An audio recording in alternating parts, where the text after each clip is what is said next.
여러분 안녕하세요. 행복한 노후를 준비하는 금토연구소의 박정현입니다. 지난주 5월 FOMC에서 결국 이 연준이 50bp 금리 인상의 빅스텝을 했는데요. 시장 반응이 하루 차이로 상당한 변동성을 보였습니다. 당일에는 75bp의 인상 가능성이 낮아지면서 환호했던 주식시장이 그 다음날 오히려 급락하는 모습들을 보였는데요. 결국은 이 파월 의장의 전체적인 신뢰감들이 많이 훼손된 부분이 바로 이런 금융시장의 변동성을 가져온 것 같습니다. 향후에 통화정책에 대한 불확실성이 여전히 느껴지는 요즘인데요. 오늘 영상에서는 최근에 연준의 스탠스에 대한 부분들, 그리고 이에 따른 금융시장의 신뢰도, 이런 부분들을 점검하는 시간을 갖도록 하겠습니다. 자, 그럼 오늘 영상 지금 바로 시작하도록 하겠습니다. 자, 삭막했던 4월 달이 지나고 5월 들어서는 이제 조금 뭔가 좀 희망이 보이는 거라 기대를 했었는데, 지난주의 금융시장도 상당히 처참한 모습들을 보였습니다. 전체적으로 뭐 나스닥도 1% 중반, 그 다음에 중국 증시 특히 상해가 5% 이상의 폭락세를 보였고요. 코스피도 한 2% 가까운, 그리고 코스닥도 2%가 넘는 그런 하락세를 보였습니다. 4월달하고 흐름은 비슷한 것 같아요. 전체적으로 이 금리의 상승세가 지속이 되면서 전반적인 자산시장을 압박하는 모습이고요. 지난주에도 역시 뭐 미국채 10년이 20bp 이상 상승을 했고, 국내에서도 국고채 3년, 국고채 10년이 거의 20bp 가까운 상승세를 보였습니다. 계속해서 인플레이션에 대응하기 위한 각국 통화당국의 공격적인 긴축, 이런 부분들이 좀 부담을 작용을 했고요.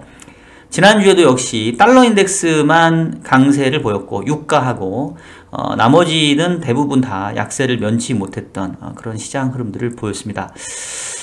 지난주에 이제 특징적이었다고 한다면은 결국 그 5월 FOMC가 있었잖아요. 이제 그 부분에 대한 내용들 한번 좀 말씀드려보도록 할게요. 일단은 그 5월 FOMC에서 파월이 여러 가지 발언들을 했는데, 어떤 분께서 정리를 잘 해놔서 제가 그대로 가져왔습니다. 그게 10가지 정도의 그 발언들이 있었는데, 여기서 보면은 뭐 기준금리를 0.5% 인상하기로 했고, 노동시장이 매우 타이트하고 인플레이션이 너무 높아서 앞으로 몇 달 동안 계속 금리를 올려야 될 것 같다. 다 수긍할 수 있죠. 향후에 두어 번 더 금리 50bp 올리고 그 다음에는 25bp 인상을 전환하겠다. 뭐 여기까지도 다 수긍할 만한 내용인데, 이제 문제는 이 부분부터 이제 조금씩 갸우뚱해집니다. 금리 75bp 인상은 고려하고 있지 않다. 그리고 경기 침체 없이 인플레이션을 완화할 수 있을 거다. 그리고 미국 경제는 강하고 금리 인상에 대처할 수 있을 만큼 좋은 포지션에 있다. 근원 PC 물가의 정점에 대한 증거가 있다. 이런 내용들은 사실 좀 고개를 갸우뚱하게 만드는 내용인 것 같습니다. 제가 이제 왜 이런 말씀을 드리는지 살펴드릴 텐데, 일단은 그 금융시장의 움직임이 앞서도 얘기했던 것처럼 FOMC 당일날은 이제 이 75bp 인상은 고려하고 있지 않다라는 얘기 때문에 주가가 뭐 상당히 큰 폭의 반등세를 보이지 않았었습니까? 근데 이제 그 다음날 다시 뭐 5% 넘는 폭락세를 나스닥 지표가 보여줬는데, 결국은 현재로서는 이 파월 의장의 발언을 신뢰하지 못하겠다, 못 믿겠다 라고 금융시장이 지금 받아들이는 것 같고요. 왜 이렇게 지금 파월 의장의 신뢰가 떨어졌는고 하니, 여러분 잘 아시는 것처럼 그동안의 파월 의장의 전적을 보게 되면 사실은 그렇게 높게 신뢰하기가 어려운 게 사실입니다. 자, 이분이 지난해 8월에 무슨 얘기를 했습니까?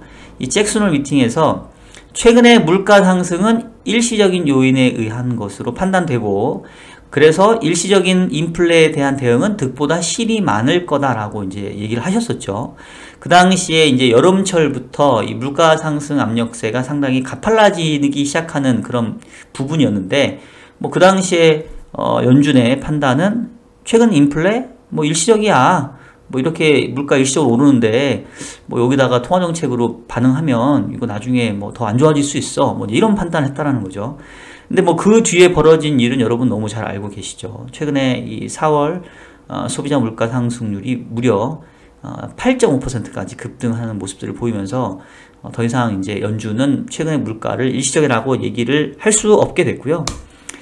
사실 뭐 이거는 이제 파월의 잘못이라고 얘기하기보다는 이제 연준 내 이 구성원들의 모든 잘못이라고 볼 수 있겠는데, 지금 이제 보시는 차트는 그 지난 12월과 3월 FMC에서의 이 연준 내에서 점도표를 찍는 이제 보팅권이 있는 그 지역 연은 총재뿐만 아니라 보팅권이 없는 지역 연은 총재들도 자신들이 생각하는 향후 성장률, 물가, 그 다음에 기준금리 전망치의 흐름을 보면 지난해 12월에만 하더라도 올해 성장률 4.0% 봤는데 2.8로 뚝 떨어뜨렸죠. 근데 뭐 사실 성장에 대한 부분이 좀 중요한 게 아니라 물가를 보시면 작년 연말에 2.6 연간 전망, 이것도 PCE 기준입니다. CPI는 이보다 훨씬 높아요.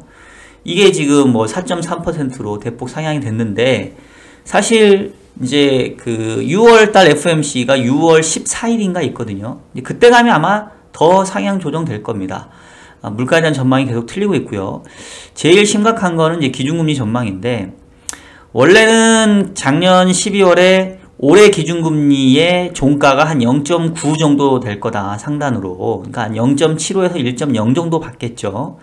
그 다음에 3월 가서는 아니다, 생각했던 것보다 인플레가 세니까 올해 연말 금리 한 1.9 정도, 그러니까 뭐 한 1.75에서 2% 정도 가지 않겠냐, 이제 이렇게 전망했던 게 불과 지금 5월 초니까 한 2달도 안 된 FMC의 전망입니다. 근데 지금 웃긴 게, 현재 FF 선물 시장을 보게 되면 지금 어제자 최근 따끈따끈한 지표인데요. 연말에 지금 3.0에서 3.25 정도 갈 확률을 43% 잡고 있습니다. 근데 이제 그보다 더 높을 확률도 뭐 10% 되니까 거의 50% 이상은 적어도 3에서 3.25% 간다, 이렇게 보고 있거든요. 지금 현재 기준금리가 0.75에서 1%, 지난주에 50bp가 인상이 돼서 이 정도인데, 상단 기준으로 225bp 정도 금리가 더 인상될 거다라고 보는 거니까, 225bp면 지금 몇 번 인상입니까? 8번 인상하면 8, 26, 8, 5, 40이고 9번 정도 인상인 거죠.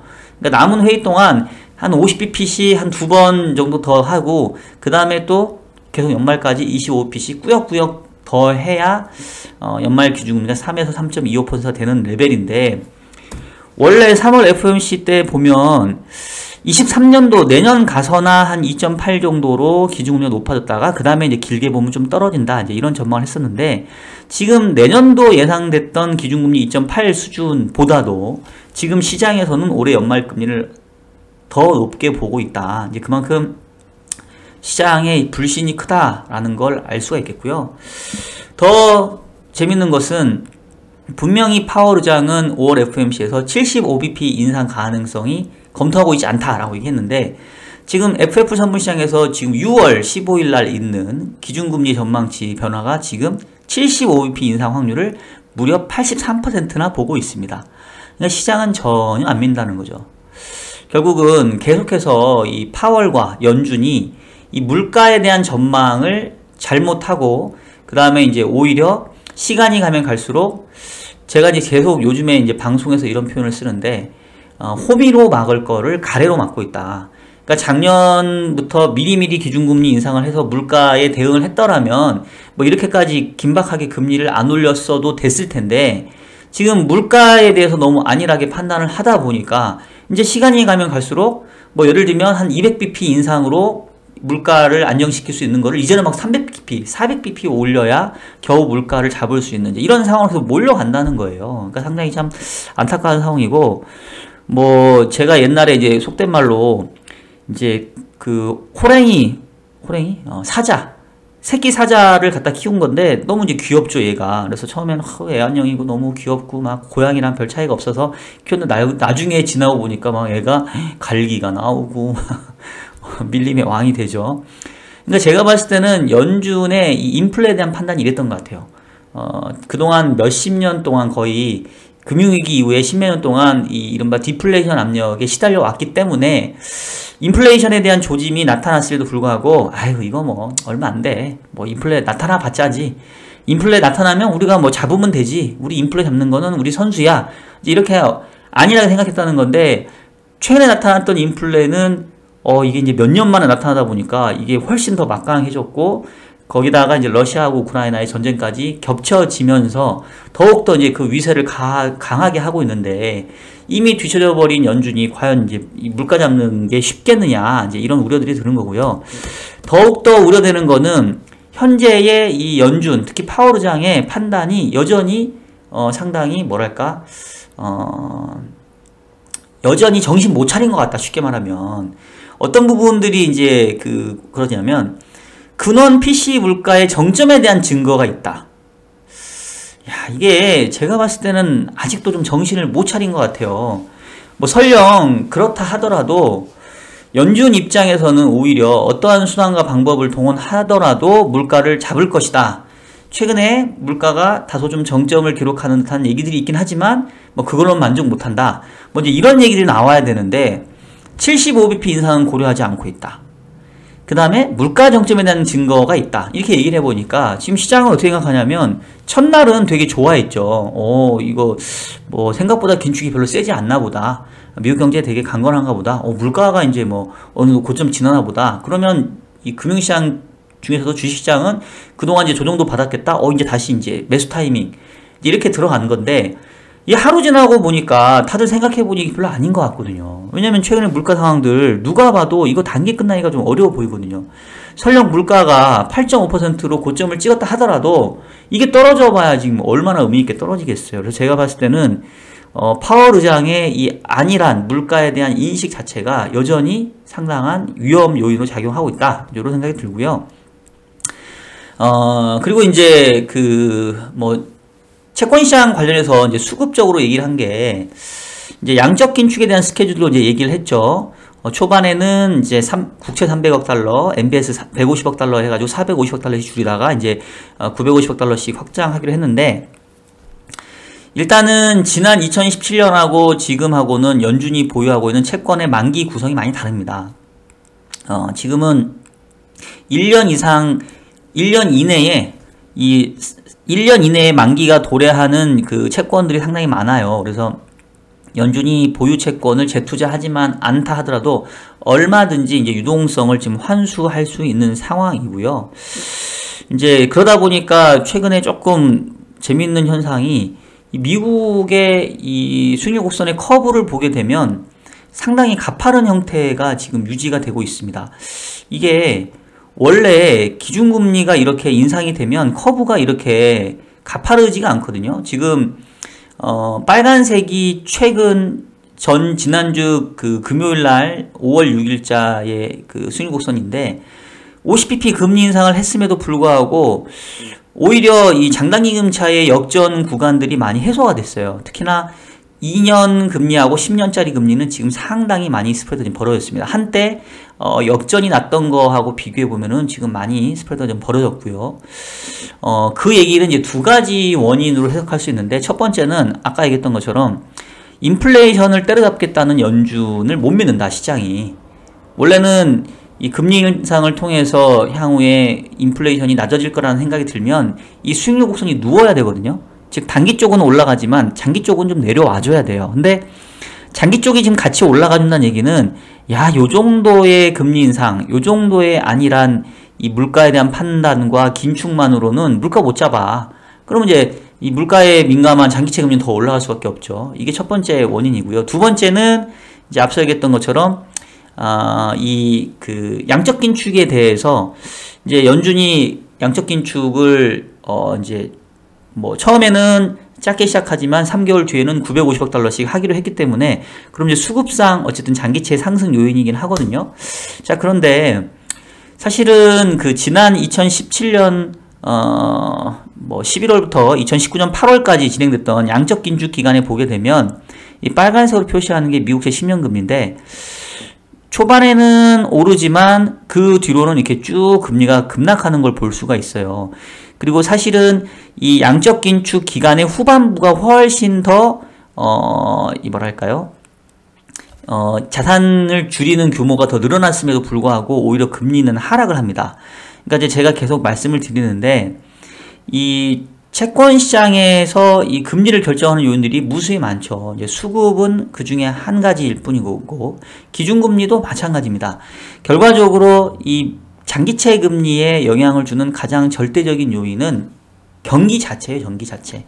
그래서 2017년 11월부터 한 2018년도까지는 금리도 인상하고 양적 긴축도 했기 때문에 장기 금리가 올라간 부분도 있지만, 근본적인 원인은 그러한 긴축에도 불구하고 미국 경제가 버틸 정도로 상당히 좋았기 때문에, 그래서 계속 이 장기 금리가 상승을 했던 거고요. 2018년도 후반기 넘어가면서는 이제는 어느덧 긴축이 성장에 부담을 주기 시작을 해서 이제는 실질적으로 연준이 보유 채권의 규모를 줄인다 하더라도 수급 쪽에서는 금리가 상승하는 요인이지만 펀더멘탈 측면에서는 야, 이제 경기가 정말로 안 좋아질 것 같다라는 우려감들이 더 크게 작용하면서 이제 금리를 쭉 빼버린 거거든요.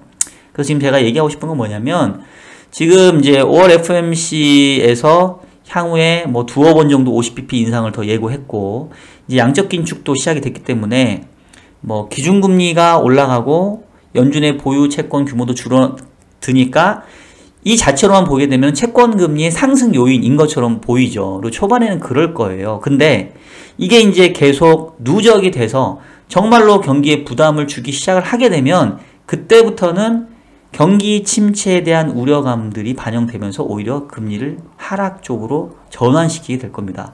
그 시기가 언제일지가 상당히 이제 주요 관심사가 되겠고, 제가 이제 계속 얘기하는 게 아마도 그게 잠재 성장률 수준을 넘어가는 정도, 내지는 중립금리를 넘어가는 정도가 되지 않겠냐, 이렇게 얘기를 하는 거고요. 중립금리에 대한 논란이 지금 상당히 많이 나오고 있죠. 그러면 이제 미국의 중립금리가 얼만데요? 뭐 이런 얘기 할 수 있잖아요. 답이 나와 있죠. 지금 3월 FOMC에서 연준이 어떤 전망을 했었냐면 2022년도 말에는 1.9, 23년도 말에는 2.8 정도로 기준금리가 높아졌다가 롱거런, 장기적으로는 기준금리가 2.4 정도일 거예요 라고 했잖아요. 이게 바로 중립금리예요. 연준이 생각하는. 즉 2% 중반 정도. 그래서 이 2% 중반 정도의 중립금리는 뭐냐면 말 그대로 경기에 부담을 주지도 않고 물가도 자극하지 않는 이 정도가 2% 중반입니다. 그 제임스 블러드 세인트루이스 연은 총재가 최근에 연준 내에서 가장 매파적인 성향을 드러내고 있는데, 이분이 무슨 얘기를 하냐면 지금 미국의 물가가 연준의 목표치를 훨씬 초과하고 있죠. 그러면 이제 연준 위원들한테 물어봐요. 자, 여러분, 중립금리라는 게 뭐죠? 그러면 이제 누군가 대답을 하겠죠. 예, 물가의 상승도 아니고 하락도 아닌 말 그대로 경기의 중립적인 금리입니다. 자, 그러면 또 물어보죠. 그러면 중립금리보다 낮은 수준의 기준금리가 머물러 있으면 과연 물가를 끌어내릴 수 있겠습니까? 라고 물어봤었을 때 대답을 할 수가 있나요? 없죠. 당연히 예, 중립금리보다 낮은 수준에서의 기준금리는 당연히 물가를 낮추기가 어렵죠. 자, 그러면 지금 높아진 물가를 낮추려면 어떻게 해야 됩니까? 당연히 중립금리보다 높게 가져가야죠. 그쵸? 그래서 지금 시장에서 올해 연말에 벌써 중립금리를 훨씬 초과하는 3%까지 기준금리 간다고 지금 보는 거 아니겠습니까? 파월 의장은 지금 이런 금리를 얘기하고 있지 않지만요. 그러면 결과적으로는 뭐 금리 인상을 하고 뭐 양적 긴축을 하고 뭐 이것 때문에 계속 채권금리가 상승한다? 이거는 임계치에 이르기 전까지는 맞을 거예요. 한 2% 중반 정도 내지는 2%까지 미국의 기준금리가 올라가기 전까지는 아마 미국의 장기금리를 밀어 올릴 수 있겠지만, 이제 2% 중반을 넘어가는 기준금리 국면이 되게 되면 그때부터는 이제 경기 침체에 대한 위험이 커지면서 오히려 장기채권 금리가 떨어지는 방향으로 작용할 수 있겠죠. 그리고 그때가 또 바로 주식시장이 찐 조정, 최근의 조정은 제가 봤을 때는 조정도 아니라고 생각을 합니다. 그래서 제가 오히려 이제 5월 FOMC 지나면 단기적으로 금융시장이 조금 안정이 될 수 있겠다. 왜냐면 어쨌든 간에 최근에 조정폭이 상당히 크니까 지금 뭐 미국 주가 많이 조정 받았잖아요. 지금 고점 대비 뭐 거의 20% 정도 받았는데, 이 정도면은 6월 FOMC까지는 조금 불안감이 있긴 하지만 추가적으로 가격 조정이 그렇게 많지는 않을 것 같아요. 그리고 이제 6월달 지나가게 되면 단기적으로는 조금 반등도 시도해 볼 수 있겠다. 근데 누적적으로 이제 금리 인상에 대한 부담이 쌓이는, 그래서 중립금리 수준을 넘어가는 이제 올해 하반기 정도 가게 되면 그때는 다시 또 얻어맞을 수 있는, 뭐 제가 요즘 몇 주 동안 계속 비슷한 전망을 지금 여러분께 말씀을 좀 드리고 있는 것 같아요. 하여튼 결론은 이 연준의 특히 이 파월 의장에 대한 신뢰감들이 상당히 많이 무너져 있는 부분들이 이 금융시장에는 여전히 불안 요인이다 라는 거고요. 자, 그러면 이제 많은 분들이 미국의 장기채 또는 국내 장기채의 매수 타이밍이 언제냐, 뭐 지난주에 또 어떤 분께서 이제 미국채 ETF 물어보시기도 해서 제가 답변도 드리긴 했었는데, 자, 과거에 미국채 10년짜리의 고점을 보게 되면 이 빨간색이 미국의 기준금리고요, 이 녹색이 10년금리인데 보시면은 이 기준금리의 고점 부근을 얘가 먼저 조금 선반영해서 그 수준에서 고점을 찍고 그 다음에는 이제 뭐 먼저 빠지는 모습들을 보여요. 1999년도에도 그랬고 2006년도에도 뭐 기가 막히게 미국 기준금리 고점이랑 10년짜리 고점이 거의 비슷하죠. 2018년도만 당시에 미국 기준금리는 2.5에 멈췄는데 이 10년짜리는 3.25까지 갔어요. 이때만 조금 과하게 반응을 했는데, 이 당시에는 사실은 조금 이슈가 있었던 게, 원래는 금리 인상이 계속 됐어야 되는데 이제 트럼프 정부 시절에 트럼프가 하도 경기에 이제 재선에 뭐 이렇게 목말라 했기 때문에 연준을 매우 압박했던 게 있었고, 그 당시에 해계망측한 용어가 등장을 하죠. 인쇼런스 컷, 보험성 금리 인하라고 해가지고 지금 경기는 좋지만 경기가 혹시나 안 좋아질 수 있으니까 금리를 낮추자, 뭐 이런 말도 안 되는 그런 걸 했었는데, 원래는 냅뒀으면 한 3%까지는 기준금리가 갈판이었습니다. 그래서 어쨌든 그때도 비슷하게 했는데, 자, 그러면 지금 사이클에서는 이제 10년짜리 금리가 얼마 정도에서 고점을 형성하겠느냐. 지금 전주 금요일날 미국의 10년짜리 금리가 3.1%대까지 지금 올라왔거든요. 지금 앞서서 그 FF 선물 시장에서 지금 연말 기준금리를 보고 있는 게 3에서 3.25 정도잖아요. 그럼 이제 요거에 비춰보면 대략 요번 사이클에서 미국채 10년짜리의 고점도 3.25% 정도? 뭐 요 정도 수준에서 형성될 수 있죠. 지금 이제 3.1%대니까 뭐 한 10bp 정도도 안 남은 셈이 되겠죠. 그러면 뭐 3.2대 정도의 미국채 10년짜리 금리가 내일 당장 온다라고 한다면 설령 향후에 이 추가적인 긴축에 대한 부담이 있다 하더라도 뭐 그때부터는 선제적으로 장기채권을 조금씩 사들어가도 괜찮지 않겠느냐. 만약에 내일 당장 안 온다라고 하면 뭐 일단 기다려도 되죠. 왜냐면 지금 6월 FOMC에서 지금 75bp 인상할지 안 할지 파월 의장은 가능성 낮다고 했지만 계속 거짓말만 하는 것처럼 말을 바꿔왔는데 뭐 믿을 수가 없는 거죠.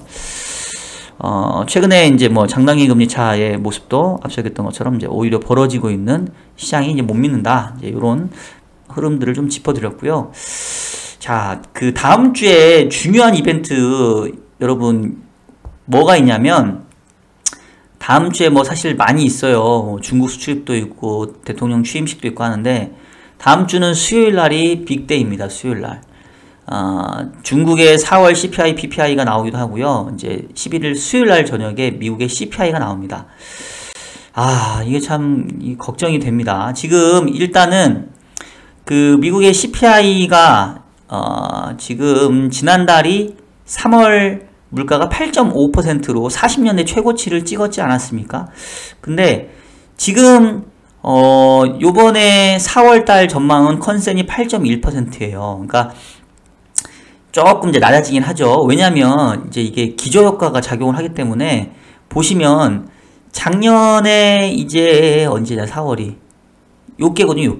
요렇게 이제 작년에 그 3월 물가가 2.6에서 그 4월 달에 5.0으로 확 치솟는 요 구간, 요 4, 5, 6 구간이 물가가 치솟는 구간이었기 때문에 이제 기저효과를 감안하게 되면 물가 상승률이 더 높아지기보다는 조금 떨어질 수 있습니다.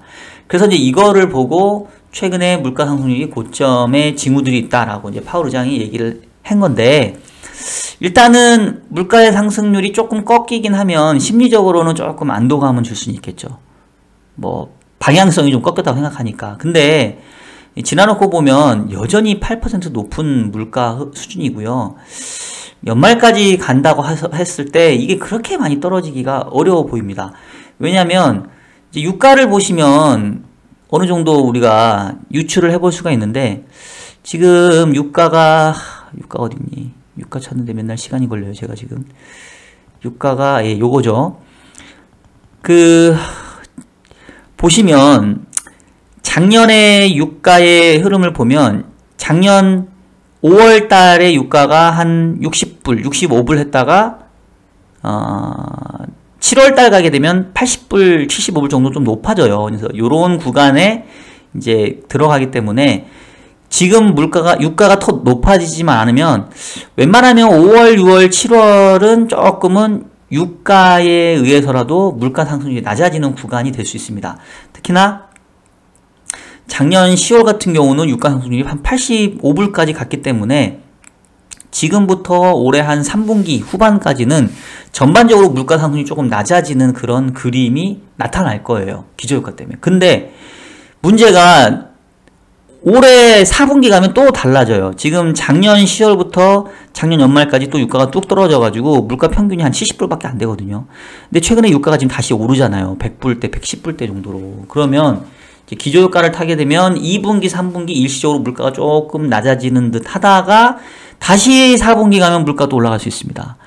그러니까 이제 제가 사실 계속 올해 연말이 오히려 더 불안하다. 올해 하반기가 찐 조정이 올 수 있다. 이제 그 얘기를 자꾸 드리는 이유가, 금리도 제법 높아져 있을 텐데, 물가가 여전히 잡히지 않으면, 결국은 경기가 아무리 둔화되는 모습을 보인다 하더라도, 연준을 우리가 뭔가 기대할 수가 없어요. 흔히 말하는 뭐, 버냉키 풋인가?